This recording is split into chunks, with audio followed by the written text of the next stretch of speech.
But at the same time, the only way you can use less energy is by figuring out ways of reducing the amount of energy that we waste.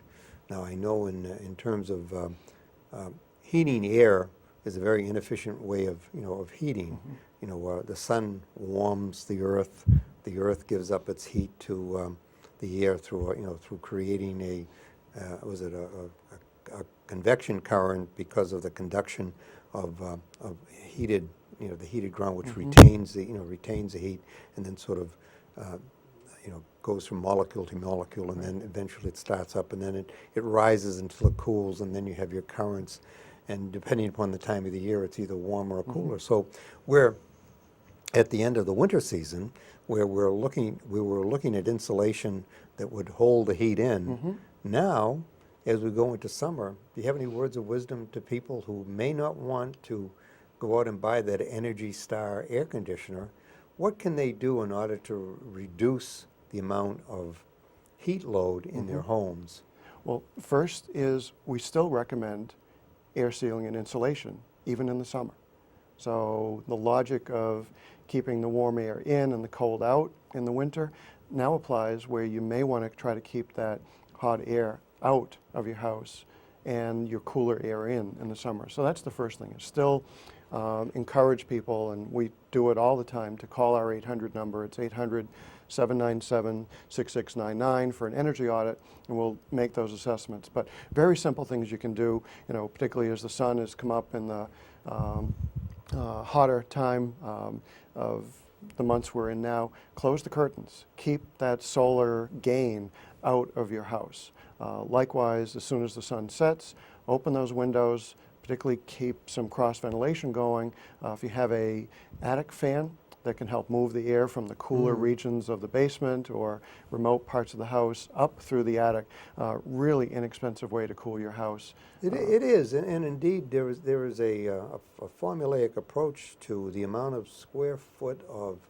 ceiling, or let's say of attic floor space versus the pitch and the area of your let's say not the area, but the volume of air that's contained underneath the roof. That if you were to increase the amount of, let's say, passive ventilation, or increase the capacity of the of your attic fans, that you could indeed move that heated air out of that attic and reduce the impact on the insulation, which is trying to keep that heat from coming down to the rest of the house. Exactly, yeah. Very cost-effective things to do. And likewise, room ventilation fans. A small box fan that you might put in the front door if you've got some shading. And also, the choice you make in terms of landscaping goes a long way of your home. I mean, we know on the Cape, the reason why we have homes called Cape Cod homes is because they adapt to our climate. And people went further than that, and they actually would put wind breaks along the north side of the home to prevent from northeast cold winds, but likewise they'd put more of the annual shade trees in the south and west. So you'd get that sun in the winter to warm your home, but provide nice shade and breezes in the summer. So encourage people to choose landscape materials that are appropriate for the Cape. There are a lot of good species that are tolerant of fungus. And indeed our cooperative extension would be happy to advise you on that. There you go. And not only that, but there are many qualified and professional landscapers on the Cape that are standing ready to help people incorporate energy conservation techniques into their landscape plan. And in fact, what we've just done by the short discussion on this topic is really shown people what green really means. I mean, because that really makes green as a concept everything from energy efficiency, sustainable materials, but back to more your natural landscape. I think Bucky Fuller back in the I think 60s or 70s, I forget when that was, when he talked about Spaceship Earth. His idea was that we had to do everything. We had to remember that we are in a capsule, and that we have to do everything that we can, let's say, to make sure that it's appropriate circulation.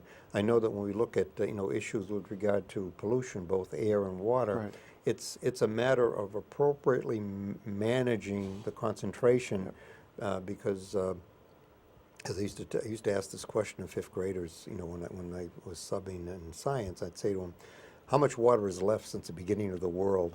And they all say, they'll say, I don't know, Mr. Doherty, how much is left? Half of it? I said, no, it's all left, okay? But, but the issue is we're using it over and over again. So when using it over and over again, we have to spend some time and attention of properly managing it so that we don't, Exactly. we continue to use it as the asset that it is rather than making it into the liability that it could be. Yeah. Okay, now, let's go a little bit more into green communities. How do Sure. you become a green community? Well, by the Green Communities Act, there are definitions as to how to become a green community. And just to let folks know, there is a benefit to becoming a green community in terms of funding. So There's money involved? There is money Selectmen, involved. are you Yes. listening to this? Right. But no, to become a green community, you do need to agree that the community, in our case, the town, or I believe we as a region could become a green community as well. But And I believe that yeah, too, right, and I think we tried that. Right. And let's see, there are two communities that are going. I think Barnstable, the town of Barnstable, is going on their own on this. But I think there's an opportunity for the smaller towns to, let's say, and I know that you're proselytizing for this very actively. I think it's helpful because one town may, again, back to the basics as to how you become a green community. You have to do an inventory of your energy use and agree to make reductions over a period of number of years in terms of your energy use. And it's overall energy use, not just electricity. It's oil, diesel, things that are used in transportation vehicles. So you begin to start to monitor and manage your energy use. So that's the first thing. The other thing is, which has some controversy associated with it, is each and every community must adopt as a right of siting for renewable energy in their community. So that's not to say every swath of land needs to put a wind turbine up, but you do need to designate areas that are suitable for renewable energy, whether it be wind, PV, or whatever may be appropriate in the community. Those will be the two that I think we see on the Cape. Well, I know that I think we did pass our bylaw for turbines in Harwich at our last town meeting, but I know there's a lot of concern that people have about the aesthetic or the attack on the aesthetics, because there's there's a piece of man-made or built, or we're increasing the built environment in the middle of what is natural environment. And the idea, or the basic idea is, how can you successfully integrate objects that you add into an environment so that it's not, it doesn't contribute to something the Cape Cod Commission refers to visual pollution. Of course, I think the intention on visual pollution was adding a lot of street lights so that, so you had a light, you had a light sky. But the concern is when we come to Cape Cod, the intention is that we come for viewscapes, and we want to make sure that if we put something in that viewscape, whether it be photovoltaics up on your roof, or a wind turbine, or anything else, that that we have support, and we have some concern about how does the design, let's say, contribute and maintain what we value, as opposed to, let's say, interfering with it and becoming intrusive. I know that Leo Kukunis, who's a good friend of mine, and also on the Assembly of Delegates and a farmer, is intending to put up some wind towers on his farm. Sure. And there's a long tradition with it, with agriculture, with using wind for pumping water, because one of the things that wind power has is not a steady state, but an intermittent characteristic.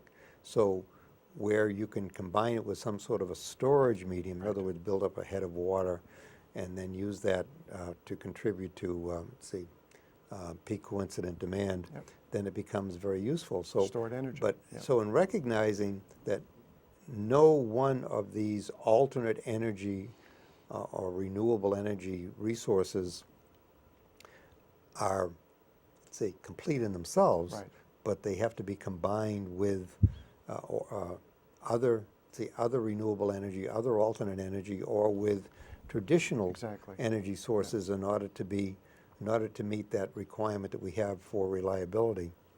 I was told when we, you may have, I don't know if you've read The World is Flat, but one of the things, in that is the rise of the Indian middle class, and you begin to realize that their middle class is as large as our population, but they have 1 billion people, and they need both electric distribution and electric generation, and